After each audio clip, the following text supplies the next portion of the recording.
Sterling said. "My father gave it to me before he left. He told me to save it for an emergency."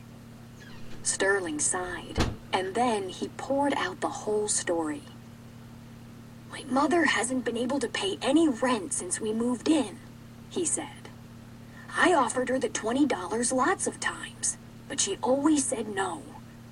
Then, a few weeks ago, she told me that we were going to have to leave your house. I knew it was because she was ashamed to stay any longer without paying.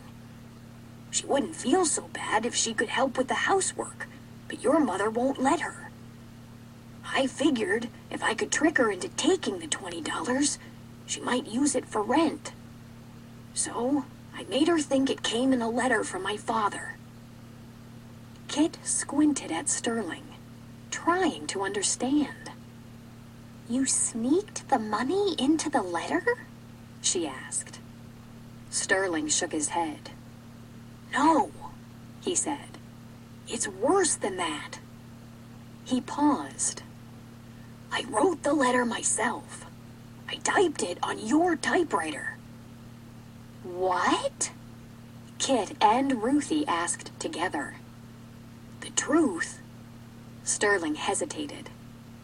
"The truth is, I don't know where my father is," he said. "But I'm pretty sure he's never coming back here to my mother and me. He flew the coop, as Roger said." "Oh, no," Ruthie sighed. Kit felt her hands clench into fists. "So that's how I know that you don't want your dad to go away, Kit," said Sterling earnestly. "No matter what, it's better to have your dad at home, no matter how bad or hopeless things are. You don't want him to leave." Kit sat down hard in the wagon. She held her head in her hands. "Sterling," said Ruth, "you'd better tell your mom what you did." Sterling nodded. It was as if he'd used up all his words. Ruthie walked up her driveway backward, waving goodbye until she went inside her house. Kit stood up tiredly. As she trudged slowly home with the wagon and Sterling behind her, a new thought presented itself. When Sterling tells his mother about the letter and the money, they'll leave, she thought. She walked up the steps and opened her front door. They won't live here in our house anymore. Of course, Kit had wanted Sterling and his fuss-budgety mother to leave ever since they'd arrived. But now, it was very peculiar. Now that it was about to happen, Kit didn't feel glad. She stood in the front hall, which smelled of wet wool coats and dripped with umbrellas, and watched Sterling head upstairs to the room he and his mother shared. "Is that you, Lammy?" Mrs. Howard called. "Did you wipe your feet?" Sterling looked back over his shoulder at Kit, and a quick silvery smile slipped across his face. Then he turned away and climbed the rest of the stairs. Slowly, Kit took off her coat and headed upstairs to change out of her school clothes. As she passed by Mother and Dad's room, the door opened. "Kit," said Dad, "come in here, please. I'd like to talk to you." Kit went in and sat on the desk chair. "I've already told your mother about what happened today," said Dad. "I owed her an apology, and I owe you and Charlie one too. I'm sorry I misled all of you. I should have told you what I was really doing." Dad walked over to the window and looked out.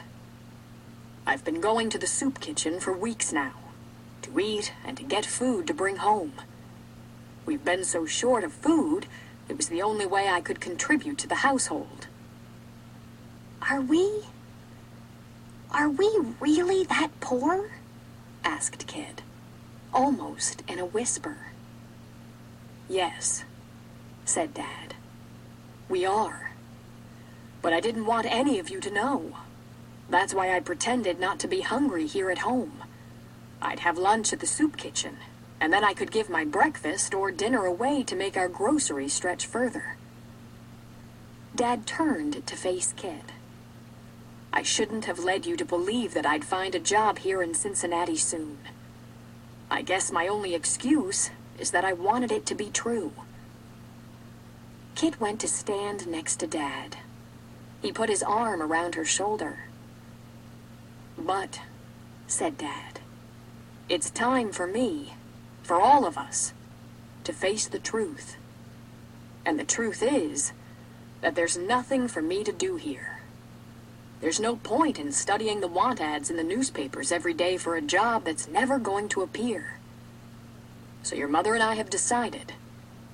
I'm going to Chicago." "Oh, Dad!" cried Kit. "You're not going to Chicago because of that letter from Sterling's father, are you? Because..." Dad held up his hand to stop her. "I'm going," he said, "because there's really no alternative. We don't have room in the house to take in as many boarders as we need. If I go to Chicago, maybe I can find a job and send a little money home." "I don't want you to go, Dad," Kit said desperately. "You'll have to write to me and tell me what happens after I leave," Dad said, smiling a small smile. "It'll be like the old days. Remember the newspapers you used to make for me? I loved them so much. When I'm gone, will you write newspapers and send them to me so I won't feel so far away?" Kit nodded slowly. "That's my girl," said Dad. "You were my reporter during the good times. I need you to be my reporter during the hard times, too." Hard times, thought Kit dully as she left Dad and walked down the hallway. The odor of onions frying rose up from the kitchen, and Kit knew that Mother must be making another one of the odd sauces she made so often nowadays. One that was meant to stretch a piece of meat to feed a crowd. Kit heard Miss Hall and Miss Finney laughing in their room, and Mr. Peck teaching Charlie to play his big double-bass fiddle. She thought about the chores waiting for her that absolutely had to be done. Mother needed her to set the table for dinner, scrub the potatoes, and put them in the oven to bake. Then there was laundry to iron and fold and put away, all before dinner. "This is it," Kit thought. "This is the truth of my life now. Maybe forever." With heavy, defeated steps, Kit climbed the stairs to the attic. How foolish she had been to think that her life was going to go back to the way it used to be. Kit sank into her desk chair. She cleared a space between her typewriter and a pile of papers and rested her head on her arms. She had been wrong about so many things. Instead of resenting the boarders, she should have been grateful for them. Instead of wanting them to leave, she should have been trying to figure out a way to fit more boarders in the house. Because Kit felt pinpricks of fear up her spine. Because there was no guarantee that Dad would be able to find a job in Chicago either. What would become of her family? How would they have enough money for food and clothes and heat? Would they be so poor they'd be kicked out of their house? "Oh, I wish we had room for more boarders," Kit thought passionately. "Then Dad could stay. If Ruthie's right about wishes, and you have to work hard to deserve them, then I promise to work as hard as I possibly can to make this one come true." Kit felt a drop of water on her hand. She looked up and saw a new leak in the roof, right above her desk. Drops of water plopped onto the papers next to her. Kit saw that the drops had blurred one of her treehouse sketches. "Oh, well, what difference does it make?" she thought, shoving the papers aside. "Dad won't be here to build it. There's no use for the sketch or Ruthie's lumber now." Kit sat bolt upright.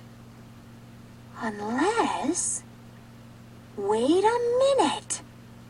Tree house? Boarding house. Suddenly, Kit had an idea.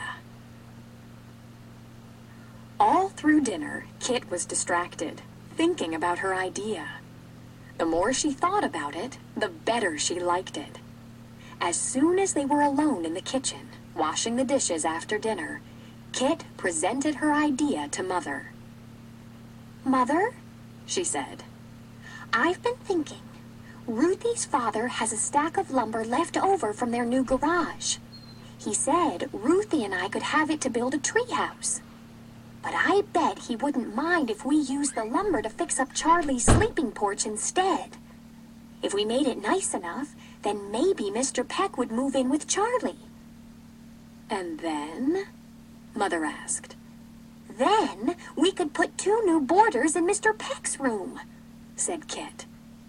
We could certainly use the money, said Mother. She sighed tiredly.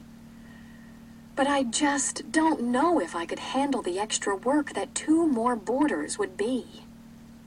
Her face looked sad, especially after your father leaves. How about asking Mrs. Howard to help you with the housework instead of paying rent? Asked Kit. I'd still help too, of course, but Mrs. Howard is a crackerjack cleaner. Mother shook her head.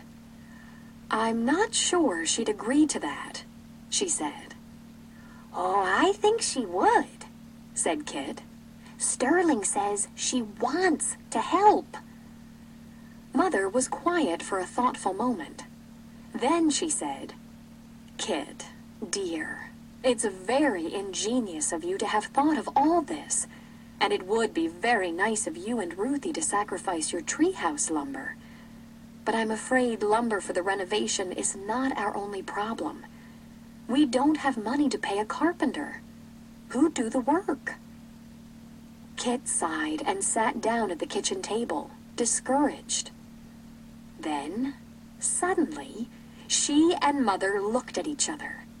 They'd both had the same idea at the same time.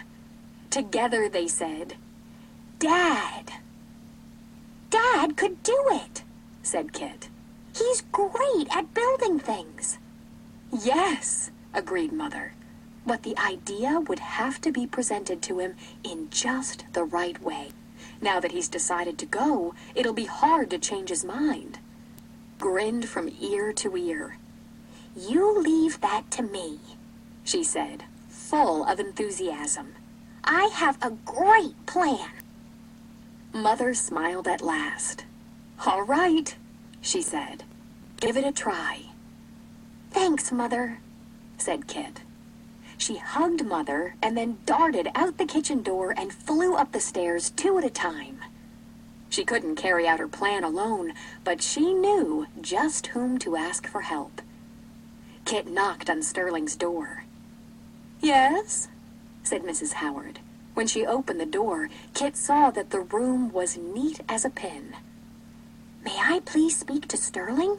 Asked Kit. Mrs. Howard began to say no. He's very tired and... But then Sterling appeared from behind his mother. Sterling, said Kit, looking straight at him. Will you help me? Yes, said Sterling immediately. It was as though he'd been waiting for Kit's question for a long time. The next morning, when Dad sat down to breakfast, this is what he saw at his place. The Hard Times News, Special Thanksgiving Day Edition. Editor, Kit Kittredge. Artist, Sterling Howard. Advisor, Margaret Kittredge. Wanted. Tall bearded man to share sleeping porch with early rising agreeable teenager. Must play double bass and drink coffee. Call Charlie Kittredge. Wanted. Do you have interesting, exciting stories to tell about adventures in nursing? If so, I'd like to hear them. Call Kit Kittredge. Wanted immediately. Talented handyman to fix sleeping porch so it will sleep too. Great working conditions. Call the Kittredge family. Wanted. Neat and tidy lady to help with housekeeping in exchange for room and board. Call Margaret Kittredge. Wanted. Kids with wagon to haul away leftover lumber suitable for use in fixing sleeping porch. Call Ruthie Smithens.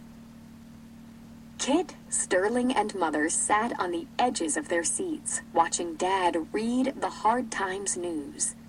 When he finished reading, Dad glanced at Mother over the top of the paper with a questioning look in his eyes. Mother smiled and nodded. Then Dad smiled too. "Well," said Dad, patting the paper, "look at this. There's a construction job in these want ads. A boarding house needs to expand. It's right here in Cincinnati, close to home." Dad winked at Kit. "In fact, it is at home. It's the perfect job for me." Kit ran to Dad and hugged him. "So you'll stay then?" she asked. "Yes," said Dad. "I'll go talk to Ruthie's father about the leftover lumber today." He handed Kit's newspaper to Mrs. Howard. "I think there's a job here that might interest you, Mrs. Howard," he said. Mrs. Howard read the want ads and exclaimed, "My land! So there is!" She turned to Mother. "I'd love to help you with the housekeeping," she said. "I'm very good at dusting. I've noticed that the upstairs hallway—" "That's Kit's job," Mother interrupted politely. "But with 2 more boarders moving in soon, there'll be plenty to do. I'd be glad to have your help." "I'll start today," said Mrs. Howard. Kit stood next to Dad and looked around the breakfast table as the newspaper was passed from hand to hand. Charlie and Mr. Peck were laughing and talking together about being roommates. Miss Hart and Miss Finney were beaming at her, looking as if they were brimming over with stories to tell. Suddenly, she heard a quiet voice next to her say, "Happy Thanksgiving, Kit." It was Sterling. His gray eyes were shining. Kit smiled. "Happy Thanksgiving, Sterling," she said. Happy Thanksgiving.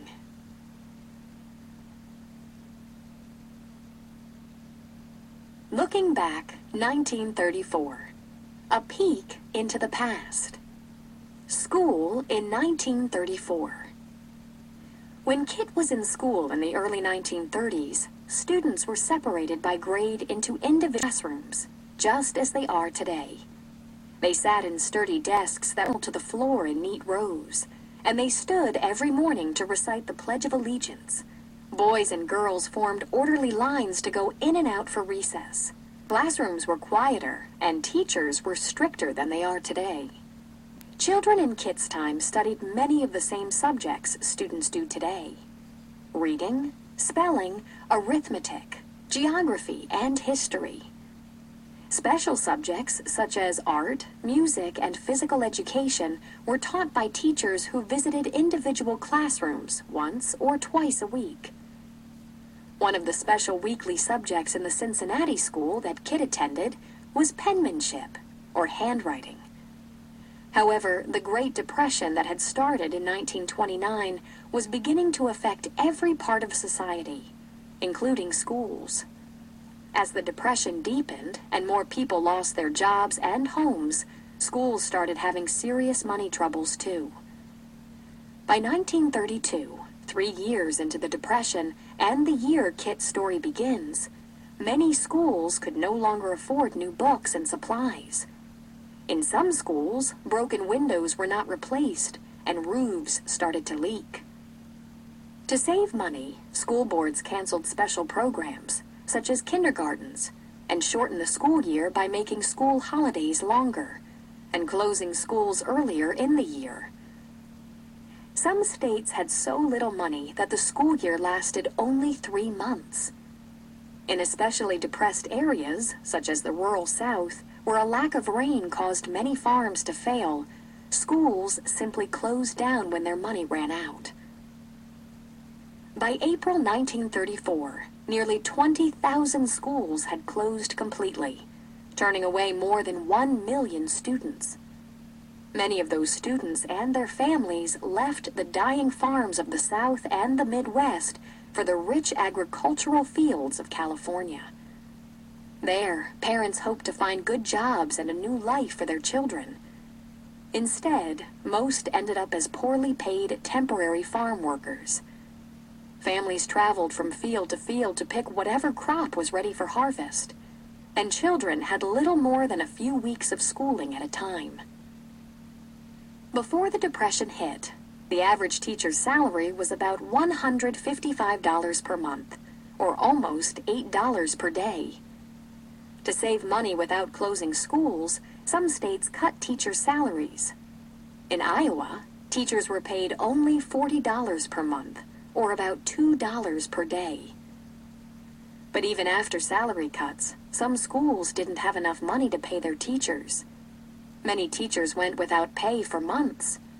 Schools in some southern states revived the old practice of boarding round their teachers, giving them rooms and meals with the families of their students in place of a salary. To further reduce expenses, principals were dismissed and more students were crowded into each classroom, so fewer teachers were needed. Many married women teachers were fired so single women or men with families could have their jobs. When programs were cut, other teachers lost their jobs. Tragedy struck the Cincinnati schools in 1932, when a penmanship teacher killed himself after learning that the school board had eliminated his citywide handwriting program and most of his salary. Teachers worried when students stopped coming to school because it often meant that a family was in deep financial trouble or had moved away to look for work. Teachers knew that children sometimes stayed out of school because their shoes and clothes were too worn or they had no money for supplies. They also knew that during the cold winter months, children sometimes took turns going to school because their family had only one presentable coat. Like Kit's teacher, many teachers coordinated food and clothing drives in their communities. Teachers worked with the Red Cross, the Salvation Army, or local charities to help those in need. They also contributed to funds that collected money for their students and their students' families. Dedicated teachers did whatever they could to help students get a good education as they coped with the harsh realities of lost jobs, daily hunger, and America's uncertain future.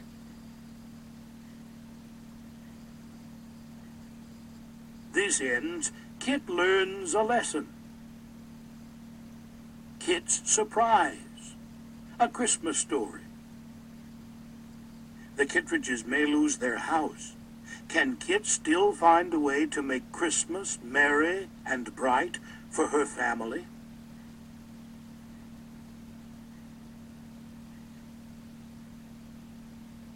Chapter 1. Rick-Rack.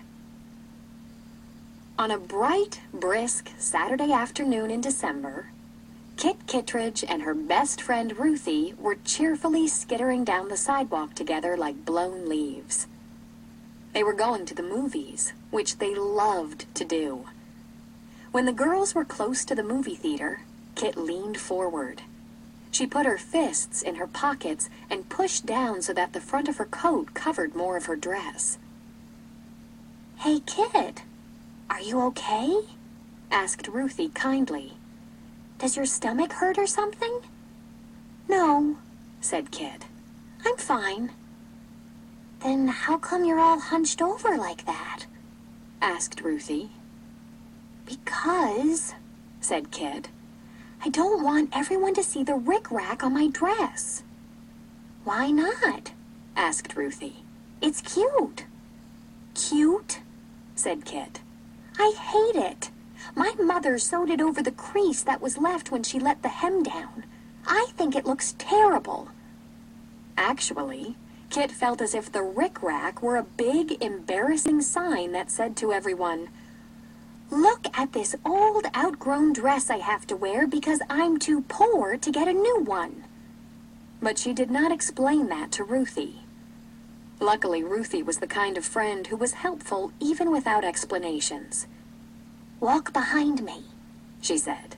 "I'll cover you up. Once we're inside the movie theater, it'll be dark and no one will see." "Okay," said Kit. She scooched up behind Ruthie and the girls went into the theater. It was very warm inside. The air was buttery with the aroma of hot popcorn. And of course, Ruthie was right. It was dark. Even so, when Kit sat down, she spread her coat over her lap to hide the rickrack. "Want some?" asked Ruthie, generously holding out her popcorn to Kit. "Thanks," said Kit. She took just 2 pieces of popcorn so that Ruthie wouldn't think she was a moocher. She already felt prickles of guilt because Ruthie had paid for her movie ticket. Kit's father had lost his job 5 months ago because of the Depression. Her family didn't have money to spare for luxuries like new dresses or movie tickets. Kit didn't see how she'd ever be able to pay Ruthie back. Not that Ruthie expected her to. It just made Kit feel funny to owe money, even to her best friend. Kit squirmed in her seat. It never used to be awkward like this before Dad lost his job. Back then, Kit could pay her fair share. Maybe she shouldn't have agreed today when Ruthie, whose father still had his job at the bank, insisted on paying for her ticket. "Think of it as an early Christmas present," Ruthie had said. Maybe I shouldn't have given in, thought Kit. But as soon as the newsreel began, Kit was very glad she had given in. Because there on the screen, smiling and waving at her, was Kit's absolute heroine, Amelia Earhart. Kit sat on the edge of her seat. The newsreel narrator was saying that Amelia Earhart was the first woman in history to fly a plane across the Atlantic Ocean all by herself. Kit knew everything about that daring solo flight. In fact, Kit had a newspaper article about it tacked to the wall above her desk at home. She'd read it 1,000,000 times and stared at the photo of Amelia Earhart grinning her cocky, confident grin. Now Kit stared at the movie screen as Amelia Earhart, in a sporty jacket, flight cap, and gloves, saluted the camera and climbed into the cockpit of her plane. Kit listened to the rumble of the plane's motor. She could almost feel the little plane straining to go faster, faster, faster as Amelia Earhart drove it down the runway. Then, at last, she could feel the exhilaration of lifting up off the ground and soaring above the clouds. The newsreel ended, and Kit sank back. But she was so carried away by Amelia Earhart that the cartoon after the newsreel went by her in a blur. When the feature movie began, Kit didn't even try to make sense of the story. It was about a silly woman in a tiara singing and dancing her way up a staircase shaped like a wedding cake. When at last the movie was over, Kit walked out into the late afternoon sunshine, still thinking about Amelia Earhart. She ignored the rickrack on her skirt hanging out below her old winter coat. Amelia Earhart wouldn't let a thing like that bother her. Ruthie didn't mention it either. She turned to Kit and said, "Wasn't she wonderful?" "Yes," Kit agreed with enthusiasm. "Thank you so much for bringing me today, Ruthie. I loved watching her come into that plane and... Not Amelia Earhart. I meant Dottie Drew, the movie star." "Oh, her," said Kit. "Wasn't she beautiful?" breathed Ruthie. "Like a princess almost." Sure," said Kit. Ruthie had a fascination for movie stars and princesses. which, quite frankly, Kit did not share. But she didn't want to be rude. Ruthie had paid for her ticket after all. Kit might seem ungrateful if she said she thought the woman in the movie was silly. But Ruthie knew Kit too well to be fooled. She grinned. "I bet you didn't notice Dottie Drew at all," she said. "I should have known you'd care more about Amelia Earhart. How come you're so crazy about her?" "She's smart," said Kit. "She's brave, too. When she makes up her mind to do something, she doesn't let anything stop her. She flew her plane across the ocean all by herself. She didn't need help from anybody." Kit spoke with determination. "I want to be like her." "I know just what you mean," said Ruthie. "It's the same with me." She sighed. "I love to imagine that I'm a movie star or a princess." Kit didn't think her serious ambitions were the same as Ruthie's starry-eyed daydreams at all. "That's different, Ruthie," she said. "First of all, Amelia Earhart's a real person who does real things that really matter. Movie stars and princesses are only phony glitter and glamour. And I don't imagine that I am Amelia Earhart. I want to be like her. Imagining that you're a princess is just make-believe." "So?" Ruthie shrugged. "There's nothing wrong with make-believe." "Maybe not," said Kit. "But imaginary stuff doesn't solve any problems or help anything." "Oh, I think it does," said Ruthie. "Make-believe can take your mind off your troubles for a while. That's a help." On the sidewalk ahead of the girls, Kit saw a sad sight. It was a pile of household goods dumped on the curb. A bed frame leaned against a chair, and a lamp lay sideways on the ground. Books, clothes, and pots and pans were jumbled together in a heap. "Look," Kit said to Ruthie, pointing to the pile. "That stuff belongs to a family that's been evicted. They've been thrown out of their house because they can't pay for it anymore.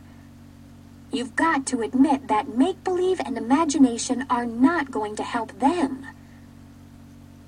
"They should have imagined a way to get money," Ruthie said. "They could have done something." "I'm sure they tried," said Kit, thinking of how hard her own family struggled to pay the bills every month. "Maybe they just couldn't keep up." "Then," said Ruthie, "they should have asked their friends for help." "Maybe they were too proud to do that," said Kit. Ruthie shook her head sadly. "And look where their pride got them. Thrown out on the street," she said. "It won't be a very Merry Christmas for their family, will it?" "No," said Kit. "It won't." She shivered. "Come on," she said to Ruthie. "Let's run. It'll warm us up." "Last one home is a rotten egg," said Ruthie. The girls ran the rest of the way to Kit's house. Kit's family had turned their home into a boarding house in order to earn some money after her dad lost his job. The boarders paid a weekly rent for their rooms and their meals. There were 5 boarders living in the house now: Mrs. Howard and her son Sterling, Mr. Peck, Miss Hart, and Miss Finney. Mr. Kittredge and Kit's older brother Charlie were fixing up another room so they could take in 2 more boarders as soon as possible. Kit was expected to do her share of the housework and to help with breakfast and dinner. So she quickly helped her mother scrub potatoes and put them in the oven before she and Ruthie went upstairs. The girls were engaged in a secret project with Miss Hart and Miss Finney, 2 young nurses who rented what used to be the guest room. Miss Hart and Miss Finney had helped the girls unravel old sweaters and then use the wool to knit scarves. The scarves were almost finished, except for the fringe. Kit and Ruthie planned to give their scarves to their fathers for Christmas. Miss Hart planned to give hers to her boyfriend. Miss Finney said she wasn't sure which lucky guy would get her scarf. She couldn't decide between Tarzan and Franklin Roosevelt, who had just been elected president. Any news from Miss Hart's boyfriend lately? Asked Ruthie as the girls walked down the hall. Yup, said Kit. He's coming to Cincinnati at Christmas time. Miss Hart's boyfriend lived in Boston and sent her long letters in fat envelopes nearly every day. Miss Hart wrote back just as often, and her letters were just as long. Kit and Ruthie were both curious about the letters, and Ruthie especially liked to keep an eye on the progress of Miss Hart's romance. Miss Hart must be thrilled, said Ruthie. Oh, if only they could have a romantic date while he's here. He'd probably ask her to marry him. Miss Hart's boyfriend is a student in medical school, said Kit. It'll take all his money to travel here. I don't think he'll have any left over for a fancy date. I wish he would, said Ruthie dreamily. Miss Finney and Mr. Peck could go too, and they'd fall in love. That's what would happen if they were in a movie. Well, said Kit crisply, they're not in a movie. They're in real life. Too bad, sighed Ruthie. Kit knocked on the door to Miss Hart and Miss Finney's room. There was no answer. I guess they're working the weekend shift at the hospital, Kit said. We won't be able to finish our scarves today. Want to go up to my room and make a newspaper instead? Sure, said Ruthie with enthusiasm.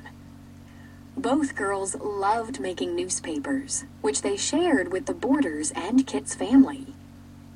We'll write about Amelia Earhart, said Kit. And Dottie Drew, insisted Ruthie. Kit pretended to be puzzled. Who's she? She asked. Very funny, said Ruthie. Okay, said Kit, grinning. Her too. And she danced up the attic stairs to her room the way Dottie Drew had danced up the wedding cake in the movie. Ruthie leaned over Kit's shoulder. Kit was typing a paragraph Ruthie had written about Dottie Drew. Wait a minute, Ruthie said. It's Dottie Drew, not Dudio Drow.